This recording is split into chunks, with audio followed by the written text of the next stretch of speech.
Hello and welcome back to my channel guys. मैं हूं अभिषेक सानी और आज हम बात करेंगे रेंट वालों का पुलिस वेरिफिकेशन कैसे होता है। देखो, ये बहुत सारे कमेंट मुझे आए थे और सभी लोगों ने पूछा कि हम तो भाड़े के घर में रहते हैं तो हमारा पुलिस वेरिफिकेशन कैसे होगा।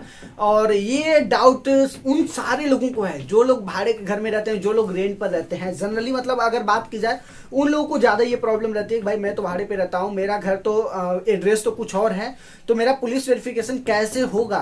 क्या मेरा पुलिस वेरिफिकेशन नॉर्मल लोगों की तरह होगा, जैसे नॉर्मल लोगों का होता है उस तरीके से होगा, या फिर कैसे होगा। जैसे कि अगर आपने पासपोर्ट के लिए अप्लाई कर दिया है, पासपोर्ट के लिए, और आपने अपॉइंटमेंट भी बुक कर लिया है, पासपोर्ट वेरिफिकेशन कराने के लिए गए, वहां पर सारी चीज आपका सक्सेसफुल रहा, उसके बाद आपकी फाइल आपके लोकल स्टेशन में आ जाती है। एसपी ऑफिस के बाद आपकी फाइल लोकल स्टेशन आ जाती है आपके एरिया में।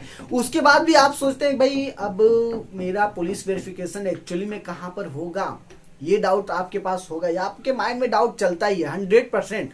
क्योंकि जहां तक देखा गया है वो लोग यही सोचते हैं भाड़े पे जो रहते हैं कि भाई हमारा पासपोर्ट तो रिजेक्ट हो जाएगा क्योंकि हम भाड़े के घर में रहते हैं। तो ऐसा कुछ नहीं है भाई। अगर आपने प्रॉपर तरीके से सारे डॉक्यूमेंट लगवाए हैं, मतलब देखो अभी मैं बात करता हूं उसके ऊपर कि दोनों अलग है क्या पुलिस वेरिफिकेशन, जो नॉर्मल पासपोर्ट है और जो लोग भाड़े के घर में रहते हैं। उससे पहले हम बात करते हैं भाई देखो, अगर आपने डॉक्यूमेंट तो लगाया होगा ना पासपोर्ट वेरिफिकेशन के समय, अप्लाई करने के समय, तो जो भी डॉक्यूमेंट आपने लगाया होगा, सपोज दैट वोटर आईडी, तो वोटर आईडी भाई ये एक इंडियन, पता है कि ये जो है ना गवर्नमेंट के थ्रू ऑथराइज्ड है, और ये आईडी आपको प्रूफ करती है, आपके आइडेंटिफिकेशन वगैरह प्रूफ करती है सारी चीजें। तो भाई आप हर एक तरीके से इंडिया के नागरिक हो, भारतीय नागरिक हो।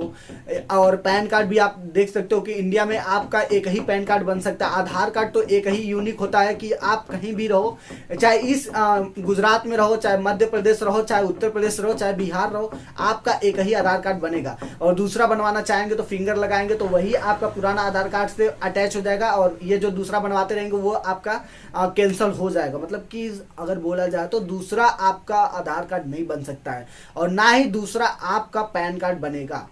तो भाई मेन बात ये, अब आप सोच रहे हो भाई जब आपकी सारी आईडी सही है तो आपको पुलिस वेरिफिकेशन अलग तरीके से क्यों होगा भाई।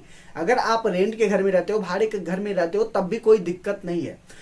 हालांकि देखो, एक चीज याद रखना पुलिस वेरिफिकेशन के दौरान और पासपोर्ट अप्लाई करने के दौरान भी, कि जब आप पासपोर्ट अप्लाई करो, जब रेंट एग्रीमेंट आप डॉक्यूमेंट यूज कर रहे हो एज एड्रेस प्रूफ, तो उस टाइम पर आपको प्रॉपर जो भी रेंट एग्रीमेंट में आपका एड्रेस दिया है, जहां पर भी आप भाड़े पर रह रहे हो, वहां का लाइन बाय लाइन जो है एड्रेस सही तरीके से आप अप्लाई करने के दौरान डाल देना। एक स्पेलिंग का भी मिस्टेक मत करना। और एक चीज याद रखना, एड्रेस वेरिफिकेशन के दौरान दो वहां पर एड्रेस मांगता है, एक present address means current address, और एक परमानेंट एड्रेस। तो आप प्रेजेंट एड्रेस ही डालना, और परमानेंट एड्रेस में भी प्रेजेंट एड्रेस वाला ही डाल देना, दोनों में सेम एड्रेस डाल देना। तब आपका पुलिस वेरिफिकेशन सेम जगह होगा जहां पर आप भाड़े पर रहते हो।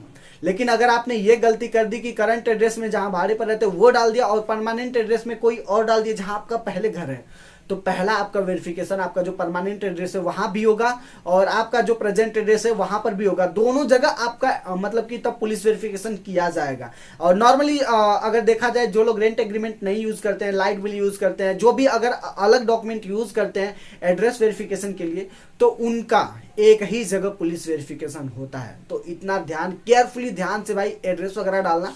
तो अगर आप रेंट के घर में रहते हो, भाड़े पर रहते हो, तब भी आपका पासपोर्ट बन जाएगा, कोई भी दिक्कत नहीं होगी। 100% गारंटी देता हूं, आपको कोई दिक्कत नहीं होगी पुलिस वेरिफिकेशन के दौरान। बस आपके सारे डॉक्यूमेंट सही होने चाहिए, हर एक डॉक्यूमेंट पे नाम सही होना चाहिए, स्पेलिंग सही होनी चाहिए, एक स्पेलिंग का भी मिस्टेक नहीं होना चाहिए, चाहे आपके पेरेंट्स के नाम में हो चाहे आपके नाम में हो। आपके सारे डॉक्यूमेंट में जो है सेम नाम होना चाहिए जो आप पासपोर्ट के लिए अप्लाई कर रहे हो उस टाइम पर। तो ऐसा नहीं कि आधार कार्ड पे कुछ और है, पैन कार्ड पे कुछ और है, और डीएल पे कुछ और है, ड्राइविंग लाइसेंस में, तो ऐसा नहीं चलता है। अगर ऐसा रहा तो फिर वही पुलिस वेरिफिकेशन में पेंडिंग कर देंगे, या फिर आप पासपोर्ट जब आप वेरिफिकेशन के दौरान जाओगे वहां पर ही आपको वापस कर देंगे सुधार करने के लिए। तो आप ये सारी गलतियां मत करना। अगर आप भाड़े के घर में रहते हो तब भी आपका जो है पासपोर्ट का पुलिस वेरिफिकेशन अच्छे तरीके से डन हो जाएगा, कोई आपको टेंशन लेने की जरूरत नहीं है। उम्मीद है कि आपको सब कुछ पता चल गया होगा। अगर सब कुछ आपका डाउट क्लियर हो गया हो तो आप नीचे कमेंट करके बता सकते हो कि हाँ आपके डाउट सॉल्व हो गए। अगर आपको अभी भी कोई प्रॉब्लम है तो आप कमेंट करके पूछ सकते हैं। बाकी भाई मिलते हैं नेक्स्ट वीडियो में, तब तक के लिए जय हिंद जय भारत।